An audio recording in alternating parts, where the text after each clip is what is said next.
So moving further, friends, towards the various types of companies, let us now try to discuss classification on the basis of liability. अब liability के basis पे classification क्या होगा, कैसा होगा, ये समझने की कोशिश। ये थोड़ा इंटरेस्टिंग है और ये शॉर्ट क्वेश्चन में या शॉर्ट नोट में पूछा जा सकता है। भाई company is limited by shares या company is limited by guarantee या company is limited by both shares and guarantee. तो थोड़ा इसको हम समझने की कोशिश करते हैं।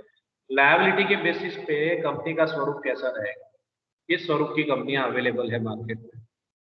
लायबिलिटी तो वैसे बेसिकली दो प्रकार की लायबिलिटी होती है, एक होता है लिमिटेड लायबिलिटी कंपनी और दूसरी होती है अनलिमिटेड लायबिलिटी कंपनी। या तो मेंबर की लायबिलिटी लिमिटेड रहेगी कंपनी के अंदर जब वो लिक्विडेशन में जाएगी तब, या तो मेंबर की लायबिलिटी अनलिमिटेड रहेगी जब कंपनी लिक्विडेशन में जाएगी।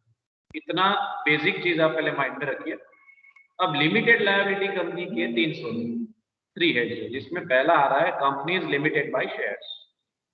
ये ज्यादा फेमस है। शेयर इशू करके कंपनी की रचना और मेंबर्स की लायबिलिटी लिमिटेड रहेगी, सिर्फ शेयर की जो वैल्यू रहेगी, जितने रुपीस के शेयर्स परचेस किए गए हैं उतनी ही लायबिलिटी मेंबर की रहेगी। सेक्शन 2 सब सेक्शन 22 के हिसाब से एक्सप्लेनेशन दिया गया है। Companies limited by shares is a company having the liability of its members limited by the memorandum to the amount, if any, unpaid on the shares respectively held by them. This type of companies have a share capital and the liability of each member of the company is limited by the memorandum to the extent of face value of shares subscribed by him. अब आपने मान लीजिए company का member बनना है तो आप सीधा मेंबर नहीं बन सकते, आपने कंपनी के शेयर्स परचेस करने। जितना मेमोरेंडम में रखा गया है कि कम से कम भाई आपने 2 शेयर लेने हैं, 5 शेयर लेने हैं, 10 शेयर लेने हैं, नॉर्मली मिनिमम 1 शेयर तो होता ही होता है। फिर जैसा मेमोरेंडम में दर्ज किया गया हो, लिखा गया हो, उस हिसाब से मिनिमम आपने उतने शेयर्स लेने चाहिए। ठीक है। अब मेमोरेंडम क्या है सर? मेमोरेंडम कंपनी का यूं समझ लीजिए बायोडाटा है। कंपनी की इंपॉर्टेंट इंफॉर्मेशन उसके अंदर होगी। इंपॉर्टेंट इंफॉर्मेशन में क्या होता है? नेम क्लॉज, कंपनी का नाम क्या होगा, रजिस्टर्ड ऑफिस, कंपनी का हेड ऑफिस कहाँ पे होगा, कहाँ से ही अपना बिजनेस ऑपरेट करेगी, मैनेज करेगी। ऑब्जेक्ट क्लॉज होता है। फिर होता है लायबिलिटी क्लॉज, जिसकी अभी हम चर्चा कर रहे हैं। कैपिटल का क्लॉज होता है, क्या कैपिटल रहेगा, कितने लोग कितना कैपिटल लाएंगे, टोटल कैपिटल कितना होगा, ऑथराइज कैपिटल कितना होगा, सब्सक्राइब कितना होगा या होना चाहिए। फिर लास्ट में जो होता है एसोसिएशन को, कितने व्यक्तियों का समूह मिलकर ये कंपनी स्टार्ट की जाएगी। तो ये सारी बेसिक इंफॉर्मेशन मेमोरेंडम में होता है। मेमोरेंडम पता होना चाहिए तो पहले। तो मेमोरेंडम में अमाउंट लिख दी गई होगी, उतनी अमाउंट आपने लानी, यानी आपने तो जितनी रकम के शेयर्स खरीदने, मान लीजिए आप सोच रहे हैं कि 10 शेयर खरीद लूं, 20 शेयर खरीद लूं कंपनी में से, उतनी रकम की आपकी लायबिलिटी बनती है, उससे ज्यादा 1 रुपए की नहीं। मान लीजिए मिस्टर एक्स ने डिसाइड किया कि वो कंपनी के 100 शेयर खरीदेगा और एक शेयर की कीमत 100 रुपए, तो 100 शेयर मल्टीप्लाई बाय 100 रुपीज, तो उसकी लायबिलिटी कितनी हुई? मैक्सिमम 10,000। उससे 1 रुपया ज्यादा उसको जेब से निकालना नहीं। That is limited liability based on shares. जितने रुपीस के आपने शेयर्स खरीदे उतनी आपकी लायबिलिटी, उससे 1 रुपया ज्यादा निकालना नहीं। ठीक है। In other words, during the existence of the company or in the event of winding up, a member can be called upon to pay the amount remaining unpaid on the shares subscribed by him. Such a company is called company limited by shares. Simple है। आपने 10,000 के share खरीदने हैं, मान लीजिए आपने 8,000 ही दिए हैं, 2,000 पे करने के अभी भी बाकी आउटस्टैंडिंग है, तो आपने मैक्सिमम, मैंने जैसा कहा 10,000 की लायबिलिटी बनती है। कंपनी बंद भी हो जाए, लिक्विडेशन में जाए, वाइंड अप कर दे, अपना बिजनेस बंद कर दे, तो आपकी मैक्सिमम लायबिलिटी यहाँ पे सिर्फ 10,000 की है। 10,000 से 1 रुपया ज्यादा, यानी पर्सनली आप लायबल नहीं हो कि आपको आपकी प्रॉपर्टी बेच के भी पे ऑफ करना पड़े। ये पार्टनरशिप फर्म तो है नहीं कि आपकी लायबिलिटी अनलिमिटेड रहेगी, आपकी लायबिलिटी लिमिटेड ही रहेगी। इस स्वरूप की कंपनी है। तो ज्यादा से ज्यादा अगर आपने 8,000 पे कर दिए हैं आगे, तो आपकी ज्यादा से ज्यादा लायबिलिटी कितनी बाकी रह गई? अब अनपेड अमाउंट कितना रह गया? 2,000। बस उतनी फ्यूचर लायबिलिटी आपकी रहेगी अगर कंपनी वाइंड अप होती है। A company limited by shares may be a public company or a private company. These are the most popular types of, सबसे ज्यादा फेमस अगर मार्केट में कोई कंपनी सबसे ज्यादा प्रचलित है लायबिलिटी के बेसिस पे, वो तो ये है लिमिटेड बाय शेयर्स। इसके बाद आता है कंपनीज लिमिटेड बाय गारंटी। ये थोड़ा इंटरेस्टिंग कॉन्सेप्ट है as per section 2 sub section 20। यहाँ गारंटी की बात आ रही है। गारंटी देना इतना आसान नहीं है। गारंटी देना है, पैसे तो देना नहीं है अभी। गारंटी के बेसिस पे पैसे तब देना होता है जब कंपनी बंद होने जा रही है। ये बेसिक माइंड में रखो आप। तो कंपनी चलेगी कैसे? यहाँ पे तो शेयर्स है नहीं, शेयर कैपिटल तो है नहीं, तो कंपनी चलेगी कैसे?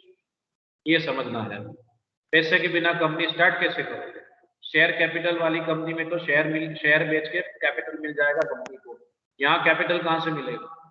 ये समझना है। A company limited by guarantee means a company having the liability of its members limited by the memorandum to such amount as the members may respectively undertake to contribute to the asset of the company in the event of it being wound up. These types of companies may or may not have a share capital. Each member promises to pay a fixed sum of money specified in the memorandum in the event of liquidation of the company for payment of the debts and liability of the company. This amount promised by him is called guarantee. बहुत बढ़िया। देखिए, आपने शुरुआत में जेब से 1 रुपया निकालना नहीं, आपने सिर्फ गारंटी देनी है कि भाई जब कंपनी बंद होगी तब मान लीजिए कि मैं आपको 25,000 रुपये दूंगा, गारंटी देता हूँ। यहाँ जब कंपनी बंद होगी मैं आपको 50,000 दूंगा या 1 लाख दूंगा। एक फिक्स्ड स्पेसिफिक सम होगा लिक्विडेशन पे जो आप देने के लिए रेडी हो। कब देने के लिए रेडी होंगे? कंपनी अगर कोई डेब्ट क्रिएट कर लेती है, कोई लायबिलिटी क्रिएट हो जाती है कंपनी के ऊपर, एसेट से ज्यादा लायबिलिटी हो जाती है कंपनी की, तब उस वक्त आप उस वक्त कंपनी को मदद करोगे liquidation. The articles of association of the company state the number of members with which the company is to be registered. Articles of association में यानी जिसमें रूल्स एंड रेगुलेशंस लिखे जाते हैं, वहां डिसाइड किया जाएगा कि कितने नंबर ऑफ मेंबर्स रजिस्टर्ड हो सकते हैं इस पर्टिकुलर कंपनी के अंदर। वो एज पर रूल्स डिसाइड किया जाएगा। Such a company is called a company limited by guarantee. Such companies depend for their existence on entrance and subscription fees. ये important point है। कंपनी का कैपिटल कहाँ से आएगा? गारंटी वाली अमाउंट तो जब कंपनी बंद होगी तब देंगे, लेकिन कंपनी शुरू करने के लिए फंड कहाँ से आएगा? ये इंटरेस्टिंग पॉइंट है। अगर आपने मेंबर बनना है तो आपने उसकी एंट्रेंस फीस पे करनी होगी और हर साल कह सकते हैं सब्सक्रिप्शन फीस पे करनी होगी सालाना। एंट्रेंस फी यानी मेंबर बनने की फी और हर साल सब्सक्रिप्शन फी आपको देनी होगी, तब आप उसके मेंबर कंटिन्यूस मेंबर रह सकते। The liability of the member is limited. The liability of the member is limited to the guarantee and the face value of the share subscribed by him if the company has a share capital. Normally अगर guarantee वाली सिर्फ guarantee purely guarantee company होगी तो सिर्फ guarantee amount ही पे करने की बात होगी और जितनी रकम आपने बोली है गारंटी के तौर पे उससे ज्यादा 1 रुपये आपको जेब से निकालना है। और साथ साथ में अगर शेयर कैपिटल भी है तो वो शेयर कैपिटल जितनी रकम की बनती है उतनी आपकी लायबिलिटी। अगर मिक्स स्वरूप की कंपनी है तो if it has a share capital then normally it can be public company और प्राइवेट कंपनी। हम आगे चर्चा कर चुके हैं। The amount guaranteed by each member is in the nature of reserve capital. यहाँ कैपिटल का स्वरूप क्या रहेगा? कैपिटल का स्वरूप रिजर्व कैपिटल रहेगा। आपने पहले कैपिटल नहीं देना है, आपका कैपिटल रिजर्व में रखा गया है, समझ लीजिए। तब यूज किया जाएगा जब कंपनी बंद करनी होगी।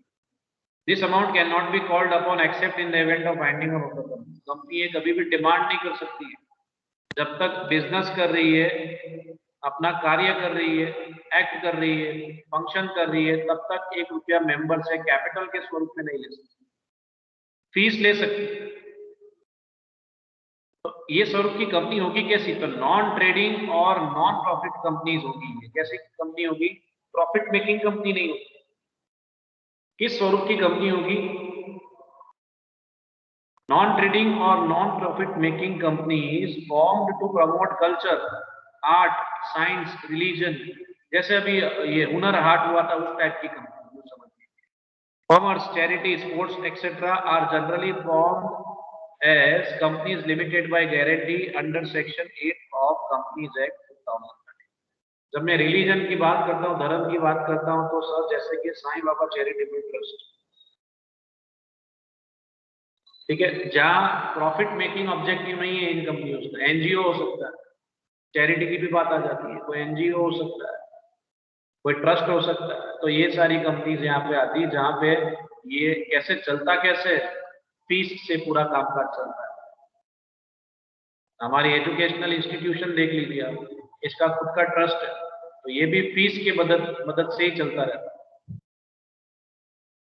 आगे बढ़ते हैं।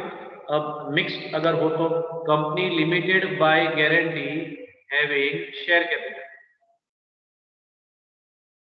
Company limited by guarantee having share capital, तो इसमें क्या होगा? दोनों चीजें हैं। The liability of the member of a guarantee company having share capital is not merely limited to the amount as stated above in respect of guarantee companies not having share capital. It may be called upon to also contribute to the extent of any sum remained unpaid on the share standpoint. यहाँ दोनों बातें आ जाती हैं, guarantee भी है और share capital भी है। आप किस स्वरूप में फॉलो करना चाहते हैं? अगर आप मेंबर बनना चाहते हैं, आपने क्या करना होगा? शेयर्स परचेज करने होंगे, ठीक है, शेयर्स परचेज करने होंगे। तो जितने के शेयर्स आप परचेज कर रहे हो उतनी आपकी लायबिलिटी, राइट। और साथ साथ में आपने गारंटी भी दी हुई होगी, यानी आपने दोनों काम करना है, गारंटर भी बनना है और इन्वेस्टर भी बनना है। अगर कंपनी को प्रॉब्लम हुई फ्यूचर में, तो वहां पे भी आप कंट्रीब्यूट कर। इस स्वरूप की कंपनीज कम होती है जहां मिक्सिंग हो, यानी शेयर कैपिटल भी हो और गारंटी भी हो। इस स्वरूप की कंपनीज रेयर केसेस में होती है। नॉर्मली सबसे ज्यादा फेमस किस स्वरूप की कंपनी होती है? Companies limited by shares. चलिए, लिमिटेड लायबिलिटी कंपनी के बाद आगे बढ़ते हैं। आगे आ रहा है unlimited liability company. Unlimited liability company, नाम से ही पता चल रहा है लायबिलिटी कैसी रहेगी मेंबर्स की? Unlimited. A company not having any limit on the liability of its member is called an unlimited company. कोई सीमा नहीं, शायद आपको आपका घर बार भी बेचना पड़ जाए। अनलिमिटेड लायबिलिटी होगी मेंबर्स की। Section 2 subsection 92 of the companies act 2013 allows a company to be formed as an unlimited liability company. अब मैं तो हमेशा सजेस्ट करता हूँ कि अगर 200 रुपये की कंपनी मार्केट में दिख रही है आपको, जिसमें एक कंपनी की लायबिलिटी लिमिटेड है, दूसरी की अनलिमिटेड है, तो कौन सी वाली फॉलो करनी चाहिए? सीधा लॉजिक के साथ लिमिटेड लायबिलिटी वाले में जाना चाहिए।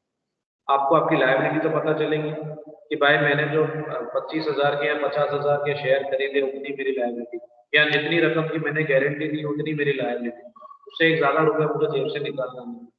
तो वैसी कंपनी में ही जाना चाहिए, अनलिमिटेड लायबिलिटी वाली कंपनी में क्यों जाए? Thus, in the case of an unlimited company, the liability of each member extends to the whole amount of the company's debt and liabilities. यहाँ कोई सीमा नहीं है। मैंने कहा वैसे आप अपना घर बार बेचने पे आ जाओगे, इतनी लायबिलिटी, करोड़ों की अगर लायबिलिटी क्रिएट हो जाती है, तो आप पर्सनली लायबल हो जाओगे एज अ मेंबर। इसलिए ध्यान रखना है, मेंबर बनते वक्त देख लेना है मेमोरेंडम में कि कंपनी की मेंबर्स की लायबिलिटी लिमिटेड रखी गई है या अनलिमिटेड रखी गई है। पहले पूछ लेना है, समझ लेना है। It may be seen that the liability of the members of an unlimited company is similar to that of the partners in case of partnership। अब मैंने आगे चर्चा की हुई है, अनलिमिटेड लायबिलिटी वाली कंपनी की सिचुएशन सेम सिचुएशन रहेगी जैसी पार्टनरशिप फर्म की रहती है। पार्टनरशिप फर्म में हर एक पार्टनर की लायबिलिटी अनलिमिटेड होती है। अगर कंपनी लायबिलिटी क्रिएट करती है, डेब्ट क्रिएट करती है, तो हर पार्टनर ने जो कंट्रीब्यूट किया, जितना कैपिटल कंट्रीब्यूट किया, वो तो जाना ही जाना है, साथ में प्रॉपर्टी भी जानी है उसकी। Same way unlimited liability company में भी यही situation. Company being a separate legal entity, the claims can be enforced only against the company. जो भी केस किया जाएगा, क्रेडिटर जो होगा वो केस करेगा, वो कंपनी पे ही करेगा। लेकिन कंपनी को चलाने वाले जो बंदे हैं, डायरेक्टर्स और जिन्होंने पैसे लगाए, शेयर होल्डर्स, उनकी लायबिलिटी बन जाती है। उनको पे ऑफ करना ही पड़ेगा, कंपनी को पे ऑफ करना पड़ेगा। कंपनी कहाँ से पैसे लाएगी? कंपनी में तो हमने इन्वेस्ट किया हुआ, इन्वेस्टर तो हम ही है, तो हमारे पैसे जाने वाले अल्टीमेटली।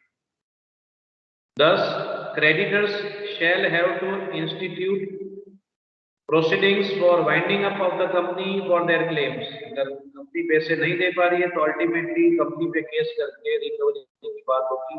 रिकवरी कौन करेगा? जिसने उधार दिया है, क्रेडिटर्स। यहाँ अगर फाइनेंशियल इंस्टीट्यूशन जिन्होंने लोन दिया कंपनी को और कंपनी लोन रीपे नहीं कर रही है, तो फोर्स किया जाएगा कि भाई अगर आप पे नहीं कर पा रहे हो तो कंपनी बंद कर दो। कंपनी नुकसान कर रही हो, डेब्ट हो रहा है, लायबिलिटी क्रिएट हो रही है, इंक्रीज हो रही है, पैसे बंद कर दीजिए।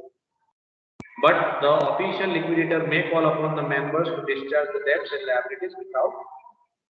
कंपनी अगर बंद नहीं करनी, चालू रखनी है, तो फिर मेंबर्स को कहना पड़ेगा, लिक्विडेटर डिसाइड करेगा, ऑफिशियल लिक्विडेटर जिसे कोर्ट डिसाइड करके अपॉइंट करती है, वो डिसाइड करेगा कि क्या करना है, क्या इस कंपनी को स्टार्ट रखना है या बंद करना है। ये डिसीजन कौन लेगा? अल्टीमेटली ये डिसीजन लिक्विडेटर मेंबर्स के सामने रखेगा और मेंबर्स डिसाइड करेंगे कि अल्टीमेटली क्या करना है।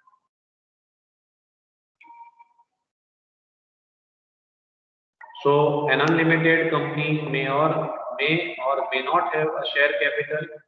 If it has a share capital, it may be a public company or it may be a private company। यहाँ पे भी वही सिचुएशन है, यहाँ पे भी शेयर कैपिटल हो सकता है या नहीं भी हो सकता है। शेयर कैपिटल हो सकता है या नहीं हो सकता है, शेयर कैपिटल नहीं हो सकता है, तो फिर से बात आ जाएगी गारंटी वाली।